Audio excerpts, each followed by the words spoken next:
Everyone to Thursday Night Lights. I hope everybody is doing well and having a wonderful week.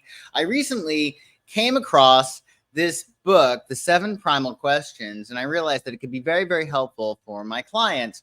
So I wanted to do a quick presentation on it just so you're aware of this book. All of the information from Mike Foster's work is in the description below. I didn't write this book, obviously. It's not my thing, but he did a great job with this. So I encourage you to check out his website, buy the book, check out his resources. In fact, you can take an assessment to find out what your primal question is. And we're going to talk all about what that means. So for those of you who do not know me, well, welcome. I am Joshua the Psychic. I am a psychic astrologer and I do readings, life coaching. I have gift certificates, parties, and even horoscopes on my website, psychicsun.com. So check that out. It's in the description below. So the 7 primal questions.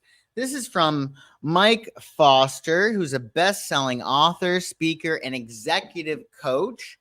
He is a workhorse. My goodness. I signed up on his website. I got a voicemail from him. I'm getting emails. Geez, he works very, very, very hard. And he does some really great work. And he's a really nice guy. I've seen quite a few interviews with him. He's known as the Mr. Rogers of personal development. So I'm sure you'll find him very charming if you check out his work. His book is based on 4 years of research and 6,000 hours of one-on-one interviews. And it's really quite excellent. And he essentially speaks about how we all have a primal question. And if we can say yes to the primal question, well, our lives are going to be a lot easier. So when we're talking about saying yes to the primal question, we're talking about saying yes to getting our emotional needs, our core emotional needs met. And in improv, which I'm familiar with, you're not supposed to ever say no. So say you're in an improv and you're playing and you're on stage and your scene partner says, we're in an airplane. You don't say, no, we're not in an airplane. You build upon that. You say, yes, we're in an airplane and I'm the co-pilot and whatever, right? You have to say yes and you don't negate and you don't say no. Your job in improv is to build upon. So whatever the suggestion is, we're doing this. You say yes, and I'm doing this, or yes, and this is happening. And the same rule can really be applied to a lot of things in life. If we're overly assertive, we have a tendency to just block the developments that can be gained from what somebody suggests. So if we say yes and to our 7 primal questions and we build upon them, we can have more, better mental health and more emotional security. And our relationships are going to get better and everything is just going to go much better. So you want to consider that concept in improv when we're talking about the 7 primal questions. You want to accept and build upon those ideas. And you can apply them in your emotional needs. So your 7 primal questions, they're carried into adulthood and your relationships. When we answer yes to these questions, we feel grounded and we feel safe and we feel like our best selves. If we answer no or maybe, we answer what Foster calls the scramble. So the scramble I see is like getting triggered. You get very upset, you get dysregulated. So that's why we get triggered, or why in Foster's terms, we get the scramble. I don't feel safe, I don't feel secure, I don't feel loved, I don't feel wanted, I don't feel successful, I don't feel good enough, and I don't have purpose. That's when we get the scramble, according to Foster. So we want to say yes to these, not no and not maybe. And when we have the scramble, according to Foster, we develop unhealthy coping mechanisms to force the yes, to make ourselves feel safe, secure, etc. So we're going to talk about all 7 questions, and you can actually go on Mike's website. The link to that is in the description below, and you can do a questionnaire. It takes about 3 minutes, and you can find out what your primal question is, like what one of these questions is most important for you to get a yes to Otherwise, you're going to be dysregulated or you're going to be in the scramble.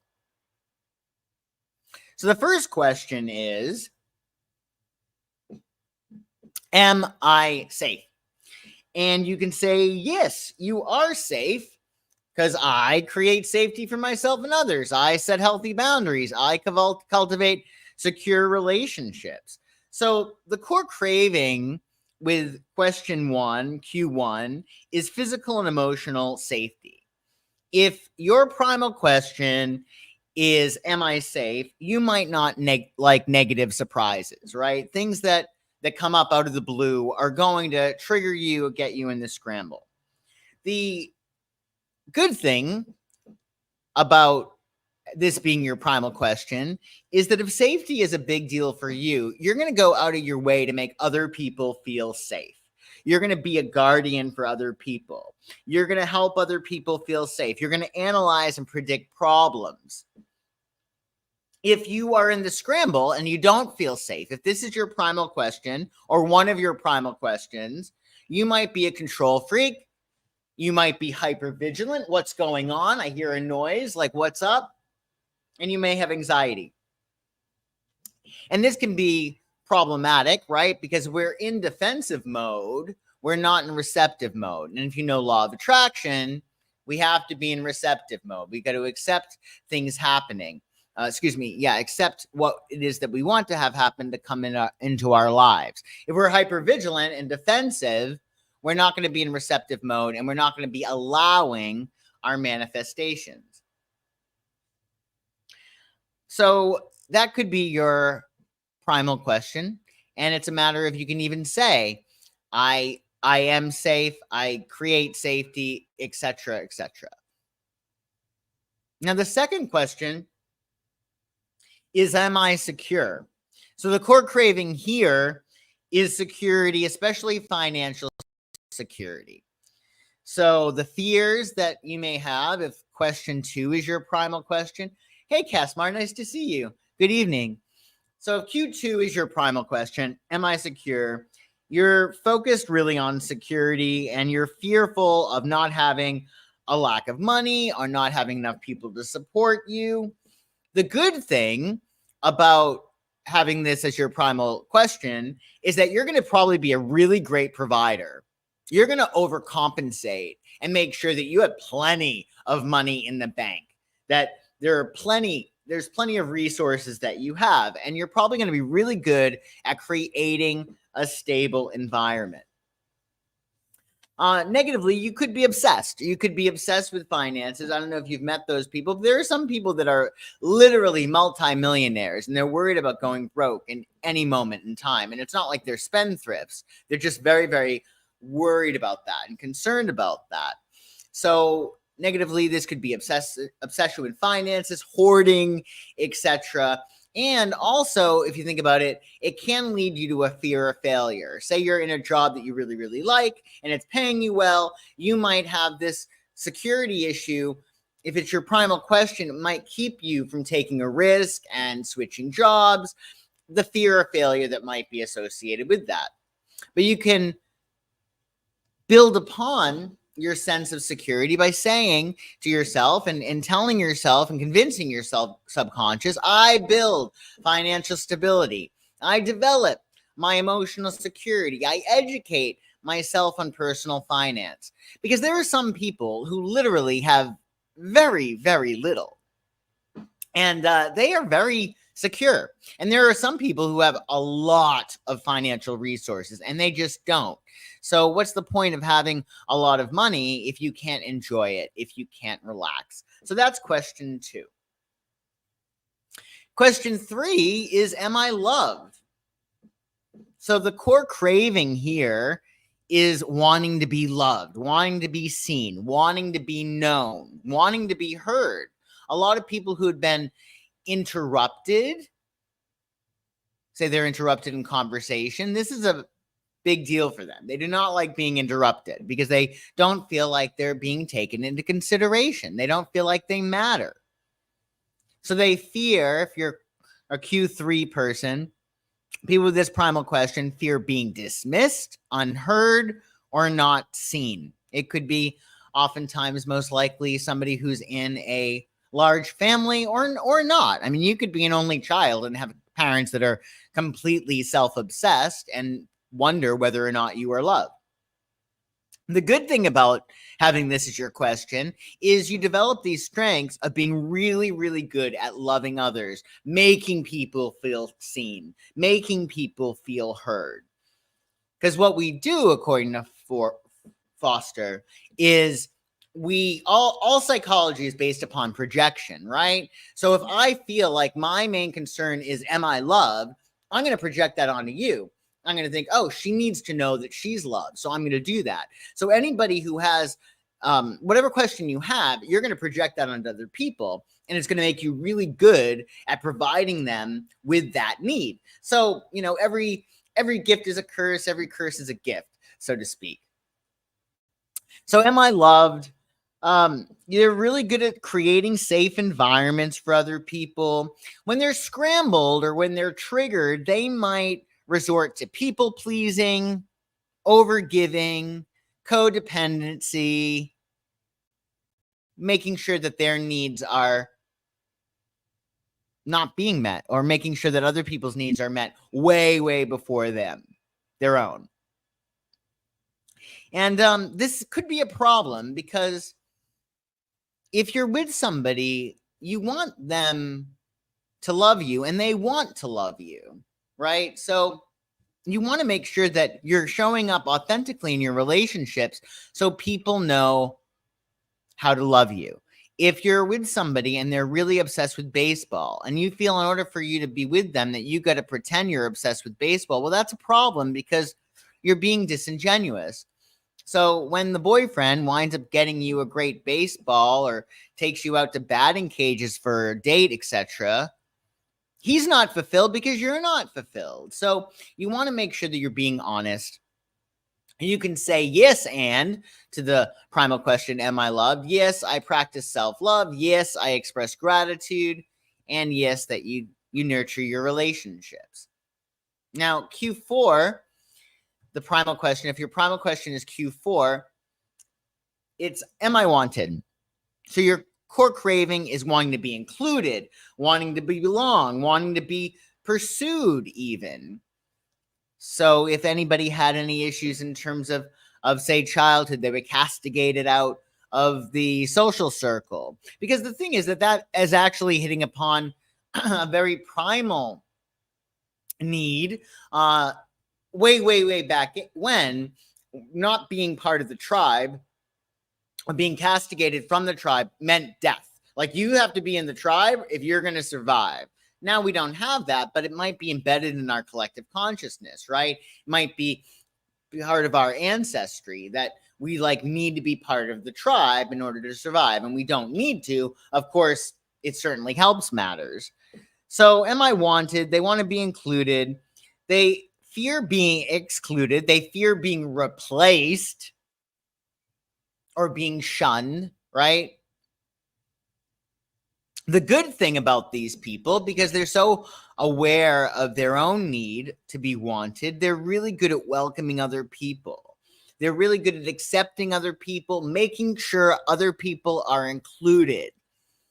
And it's really wonderful to be around these people because you never feel as if you're not wanted. If you're scrambled or in the scramble, according to Foster, you are going to lose yourself in that need to feel wanted. You might go along to get along. You might pretend to like people that you don't. You might keep your mouth shut when you really feel like saying something or speaking up. I think often you might see this actually in terms of conversations, right? People might avoid saying their piece because they want to, make sure that they're wanted, that they're still included. So you can lose yourself if you're in the scramble in wanting to feel wanted. And you want people to love you and care about you and know you. So you don't want this fear to be too front of mind, because then you're not showing up as your authentic self and you're not expressing yourself. And you're not sharing your ideas, right? So you want to say yes and. I am wanted. Yes, and I create welcoming spaces. If you create welcoming spaces for other people, then you're getting ahead of it, right? Because you're creating that energy for yourself as well. You can say, I engage in aligned communications and communities, people with whom you have some sense of like-mindedness. Now, you're not going to always agree with everybody in your social circle, but you can still align with them on certain mores, certain key values. And I make other people feel included. So again, making other people feel included, making other people feel wanted, it puts you in that position of adult and not child, in which you're the one who's showing up, you're the one who's doing it. And that's going to keep you from being at the mercy of other people. I hope this person includes me, right? The fifth primal question, according to Foster, is, am I successful? So the core craving here is success and recognition. They greatly fear, these people, being seen as incompetent or underachieving. The good thing about these people is they probably will never miss a deadline. They're probably excellent at getting a job well done. They're confident, they're focused, they're problem solvers. If they're in the scramble or they're not feeling successful, they're triggered, so to speak, you might see workaholic behaviors. They might lose sight of the big picture, focusing on the minutia as opposed to the whole big picture, right? And when you have this as your primal question, again, you might not take risks. You might never feel as if you are successful. And the problem with that is that success is very relative. If it's all determined by your values. So if success to me is being married and having 2.5 children and having a Dutch colonial home, right? That's my success. If I don't have that, I'm not successful. But if I'm projecting that onto my friend, well, he doesn't care about having a Dutch colonial home. He doesn't want to have any children. Doesn't even want to get married. So my success and his success. So likewise, if my parents see success as a certain way and I've taken that on and it's not really it doesn't really matter for me, well, it's a losing game, right? We have to define success on our own terms, and happiness is value fulfillment. So you got to determine what your values are. Just because your parents may have thought that this is what success is, that doesn't mean necessarily that that's what success is for you. So you want to define success on your own terms always. So you could say that I define success on my own terms. Am I successful? Yes. And I celebrate my achievements, even these small achievements. I feel like oftentimes it feels like, nothing ever gets done. Well, things do get done, but it's incrementally.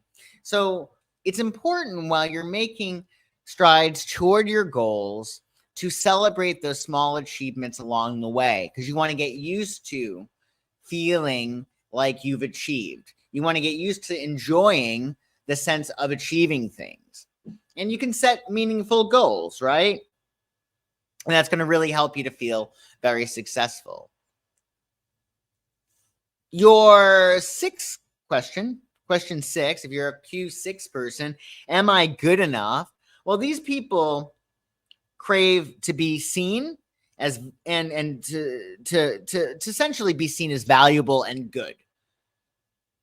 And they very much fear negative judgment or criticism. Oftentimes you might see these people being really allergic to criticism. So you give them just a note about something. Well, the next time you do that, if you could not do this, and they might get triggered, which is not your problem. I mean, constructive criticism, if they're taking that to heart and they're hearing a slight criticism as you're bad, you can't do it, that's not your issue. That's their issue, right? Because if you're working with people, most likely you're going to have some notes here and there, right? But these people might be really allergic to that. The good news is that these people can also see possibilities. They can look and see the resources that other people may not have noticed. When they get scrambled or triggered, they might get into that victimhood mentality. Oh, okay, well, tell me when I do something right, okay? You might hear something like that, or they might just shut down. It depends on who you're dealing with, whether or not they're gonna attack or be defensive in their scramble, or if they're going to shrink. So it's important to remember you're more than enough. And you can say, yes, and I embrace my unique talents. Again, you want to make sure that you're defining success on your own terms, because your unique talents, when they're expressed, you're going to be able to make your individual, inimitable mark on the world, right? What can you do that nobody else can? Right? What can you do better than anybody else that nobody else can? And what is your inimitable style? And it's also about having a growth mindset, right? We have a growth mindset like, okay, sure, well, I didn't hit my mark 100% yet, but I got closer to my goal. So we can always focus on growth. Say you got a 200-page paper to do. Okay, well, you got 20 pages done. Well, that's still great. Yes, you have 180 more pages left, but you're growing. And you want to remember your inherent worth. Because you exist, you're not a mistake. Like, you exist for a reason. So you're always going to be more than enough. And you want to watch out for creating these guidelines that might not even be your own, that tell you, oh, that's good enough. You always want to feel as if you're more than enough. And if Q7, if you have the Q7, do I have purpose? If that's your question, you're going to be really needing to live a life of purpose. You're going to be very much aware of, is this right for me? Is this my right path? Because you're going to fear living a purposeless life. You're going to fear not being on the right path. And what am I here for? Am I just taking up space? Likewise, if you have this as your question, your primal question, you might be extremely imaginative. You might be forward thinking. You might be impactful because you're so determined. So wherever you have your question, you might overcompensate, and that's not necessarily a bad thing. So if you're in the scramble, according to Foster, you might be obsessing over finding the right path. Am I on the right path? Is this right for me? And it might be hard for you to get comfortable with whatever path you're on. Whatever path you're on now, it's the right path, right? And then you can allow yourself to say, okay, well, I have this option and that option. And I think it's important to remember that even in astrology, right, we have our North Node that says, this is your destiny, go here, do that. But astrology is made up of symbols, not signs. Meaning, for instance, you could have your North Node in the Aries in the 6th house. Well, that could mean 6th house work, Aries. It could be militia. It could be firearms. You could be an authority like a teacher or police officer. You could do anything, right? But the 6th house has to do with your lifestyle. It could have to do with your work, has to do with your day-to-day interactions. It has to do with a lot of things, right? And then you have Aries, and that could be so many things that have to do with authority. You could be a police officer. You could be a writer, right? You could do author, authority, right? There's so many things you can do. So it's important to remember that there's not just one path. What's right for you is aligned with your highest excitement. Now, you could go towards something that's not your highest excitement and still succeed. But theoretically, that option that makes you the most excited, that is your built-in compass that says, go here, do this, do that, right? So you always want to follow that. But if you're not following your highest excitement, that doesn't mean that you're not living a life of purpose. So some people are very concerned about that. And you want to, try different things, right? You got to discover your purpose. So you say, yes, and if this is your question, yes, and I discover and create my purpose. Why? Excuse me. How? You find your purpose by following your excitement. In every moment, if you can, you follow your excitement, because that's going to tell you what's meant for you. And you always want to align your actions with your values, right? Like, does this feel right? Does this register for me? Does this feel good? Does this not feel good? And really, as long as you're enriching other people's lives even in a very minor ways, and adding more love, to the universe. I mean, how can you go wrong? Whatever it might be that you're doing. And I would say that if you're in a job, well, make sure, if you can, that it has heart and meaning.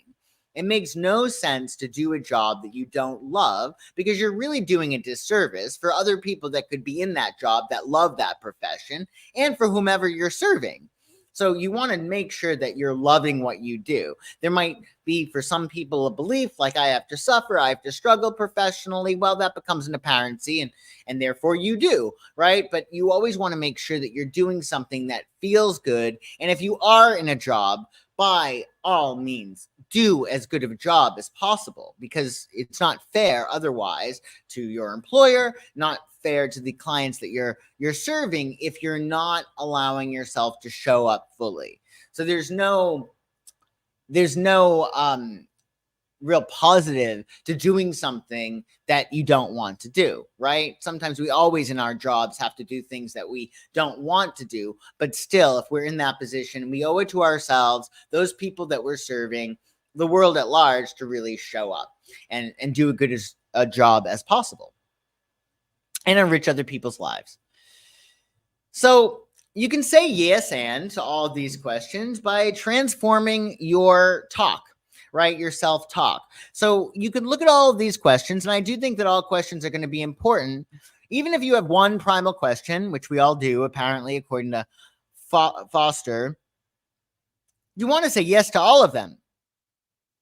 So you want to have these conversations with yourself. So you're essentially saying, yes, I am safe.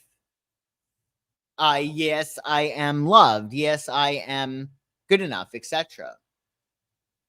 Oh, thank you, Casmar. Thank you so much. Can your purpose change? Absolutely.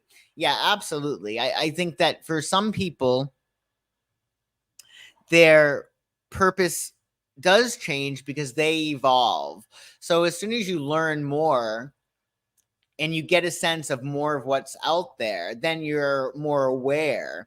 And as soon as you open up your energy centers, think of it even in terms of your brain. Like if you start opening up different areas of your brain and new neurons are firing, you're going to be thinking in a new way, and you're going to think more broadly. So you absolutely can change your purpose, and your purpose can change. And that's why it's so important to follow your excitement, because that's going to tell you in the moment. Like your excitement's not going to tell you what was your purpose before. It's going to tell you what's your purpose now, and here and now. So it certainly can. So yeah, thank you for your super chat. So what's so great about these primal questions, in addition for us to assert, yes, I am safe, yes, I am loved, because the thing is, on a subconscious level, if you keep telling yourself, I am safe, I am loved, I am successful, etc., your subconscious keeps hearing it. It's going to be like, oh, it must be true if I keep hearing it, right? And it's going to let it in. But what's really cool about understanding these questions is that you can help other people. You can learn pretty quickly, most likely, what your partner's primal question is. So then when you're showing up in your relationship, your primal question might be, am I loved, right? So like we said before, you're going to project that onto other people. You're going to make them feel loved. You're going to probably, go out of your way to make them feel comfortable. And you're probably going to tell them, oh, I love you so much, etc., etc., etc. But that might not be their primal question. They might be more concerned with feeling safe. Therefore, your strategy needs to change in order to love them. It's like a love language, right? In order for you to make them feel safe, you've got to make sure that even if it's inconsequential to you, that you're showing up on time, for instance, right? If you're going to be late, you make sure you call. Okay, you got to make sure that you're not being passive aggressive with somebody whose primal question is, am I safe? Because they want to know that they are in a stable situation and that they are safe. So by getting more acquainted with these primal questions, you can show up in all of your relationships much better, and you can save yourself just so much hassle and heartbreak and issues, because when you know what it is that your partner needs on a primal deep level, then you can play to that, right? You can make sure that they're feeling safe, that they're feeling secure, that they're feeling successful, etc. And you can help them. And when you're in a relationship, the whole point is growth. How can you two get stronger and make the world brighter, right? So it's a wonderful thing to understand these primal questions, not just for yourself, but it will improve your relationships. And also, it's a real good way for you to improve your approach to challenges. Because, like, anything that you wind up doing that you're having an issue with, if you think about it, it could probably be broken down to your beliefs about these questions, right? So first we make our beliefs, and then our beliefs make us. So say I want a relationship. If my primal question is, am I loved? And it's a resounding no. Well, how am I going to get love, right? How am I going to experience more love? Because I have a belief system in which I'm not loved, or a fear that I won't be loved, or that I'm not lovable, right? Same thing in terms of work. If you want more money or a better job, if you have in your head the primal question, am I successful? If you've answered no to that, if that's a belief, that's going to be hard for you, right? It's going to be hard for you to get that next job, hard for you to make more money, etc. So by working and saying yes to every single one of these primal questions, you will be able to cultivate whatever life you want, right? Not only that, but you can also understand the people that are in your life better, your relationships, and not just your romantic relationships, but also your friendships, your business relationships, etc. When you can learn how to align with saying yes to these questions for yourself, it's going to be much, much easier for you to say yes, give other people the sense of a yes for these primal questions as well. So it's really helpful. And then also, you're going to be more authentic. If you wind up saying yes and to these primal questions, you're going to be more authentic, and you're going to be more joyful, because you're not going to be triggered. You're not going to be in fight or flight. You're going to actually be enjoying your experience, because you are safe, you are secure, you are loved, you are wanted, you're successful, you're good enough, and you have purpose.